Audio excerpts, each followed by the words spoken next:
ওই ইয়া গছে নাস্তার লগে কি দরকার আছিল? নাস্তার লাগে দরকার ছিল গরুর কলিজা বুনা, না তো হাঁসের গোস। তো পোয়ারোটা মনে করো 15-20 টাকা লগে খাওয়ান যাইতো, মানে এটি তো হুদা ডাল তো বেশি একটা মজা লাগতে আছে না। তাহলে তো পোয়াটা কয়টা খাইলাম, মাত্র 5টা। কিন্তু গরুর কলিজা বুনা, গরুর গোস, হাঁসের গোস, এটি 15-20 টাকা খাওয়ান যাইতো। তা আমি তো 6টা খাইলাম। এটি মজা লাগতে আছে না।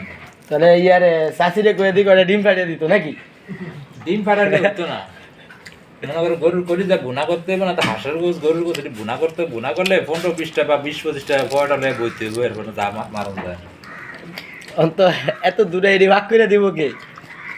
মানে সিটাং বিয়েটা করতে হবে, এছাড়া আর উপায় নেই। মানে আমি যেটি ভিডিও করতেছি এটা চাচি দেখে লাগবো, দেখ আমি তো বেদার লেগে দিব। আগো তেরো খুশি গো।